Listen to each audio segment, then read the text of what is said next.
Welcome to this episode of Cooking in the Community Kitchen, where we cook up delicious recipes and have flavorful conversations. My name is Judy Anderson, and I will be your host today as we cook creamy asparagus soup. We are also doing a tribute to mothers, and who could be a better representative of mothers than my own mother, Marion Siegle. So I welcome you to this episode. Thank you. It's a privilege to be here. Excellent. I think I shared with you that on our last episode that we had Peter John Wolf from the Big Hearted Mavericks with us. Peter John Wolf. Yes, exactly. And so Peter was sharing with me that his mother insisted always that he would be called Peter John, and sometimes even Joshua. And I did say to him, I said, as I recall, the only time my mom ever called me Judith Arlene was when I was in a little bit of trouble. So I'm not sure if I'm opening it up here, but if you want to maybe just have to really think for a moment, if there was, number one, ever a time that I was actually in trouble, and maybe another time if you actually did have to call me Judith Arlene, perhaps you want to just share that. You know what? I was in the kitchen and Judy and her brother, they were away a little ways, and I just wasn't hearing them for a little while. So when you don't hear your children, sometimes you wonder just what they're doing. So I called and I said, Judy, what are you and your brother doing right now? And you know what? They had taken their sister's doll and they were underneath the bed, and they cut off all of her hair, and then they made a hole in the top of her head. And I said, what was that supposed to be? They were making a dolly piggy bank. And so I said, Judith Arlene, that's your sister's favorite doll. What do you expect that she's going to say when she comes home? But I certainly didn't call her Judy Arlene. I said, Judy Arlene. Oh my goodness sakes. And she got into trouble. Really a lot of trouble. Thank you, I guess, for sharing that with it. With here, I was trying to give the persona that I was a pretty good person and that I didn't usually get into trouble. But I'm so proud of all the work that you're doing, and it's just wonderful. I'm so behind you with all the things that you're doing. And I wish I was younger so that I could help more. Oh, you know what? Your support means everything, as it always has through all the years. We've had lots of fun actually cooking together. We tend to go big or go home, right, in our cooking. There's no doubt about that. I have shared with our viewers that there was 5 of us in our family and 5 boarders. My mom did lots and lots of cooking, obviously, for lots of people. And shift works for the fellows that were in the oil fields. So anyway, my total respect to her for all the years of cooking.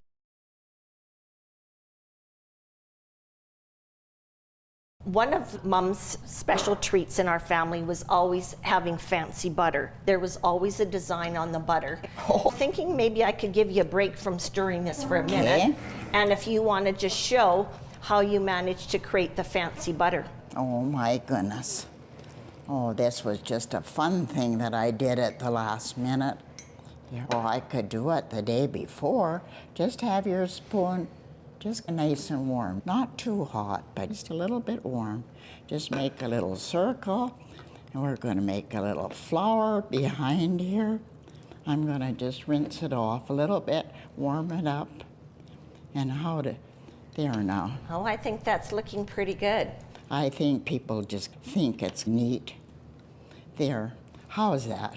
Does that look like a flower I think it certainly does. Or do you have to use your imagination? No, I think that looks really good. All right, there we go. Perfect. We'll have that to have with our biscuits, with our soup. Oh, good. All right. All right. Thank you for sharing that. I think one of my stories about cooking was, and maybe I shouldn't be sharing this, but I will, is that my brother and myself, my brother was a little bit older, and we did seem to maybe feed off of each other and get into a little bit of mischief. And we had crawled under the chicken house, under the chicken coop, and then we got a little bit of mud, and we created these beautiful sort of like big pancakes. And my dad had a wooden stove out in his shop, and of course we put this mixture on in these lovely patties on the stove, but it did turn out that the eggs were a bit rotten. And so he had to open all the doors of his shop and air it out for a few days so that that smell would disappear. So I think I might have gotten a Judith Arlene on that one as well. Anyways, all of these things that as we have a little bit of a flash from the past. I'm sure gonna keep smelling this rather than those eggs. Okay, when I think of growing up on the farm as well, that there was always an abundance of fruits and vegetables. And in all honesty, we probably took that very much for granted, that the people in the city just didn't have a big garden and beautiful fresh vegetables all year round. And I think that's what I've loved so much with working with the Good Food Box, is that it does give people on a weekly basis this amazing opportunity to have this huge box of food delivered to our depots across the city.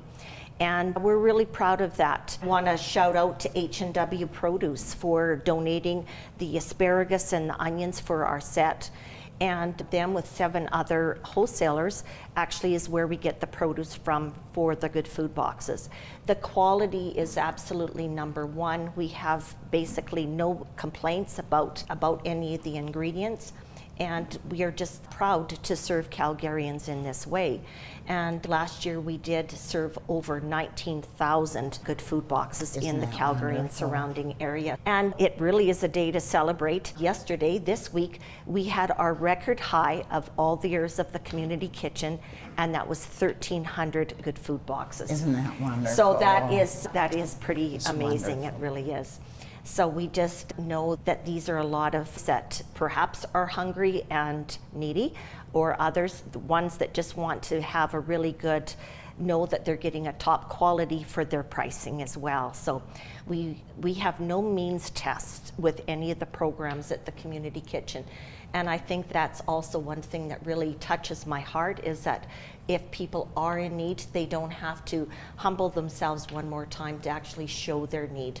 It is there and available for anyone that wants to access any of our programs. Oh, that's just wonderful. COVID has been a really tough time for our seniors, and our time together has been very limited.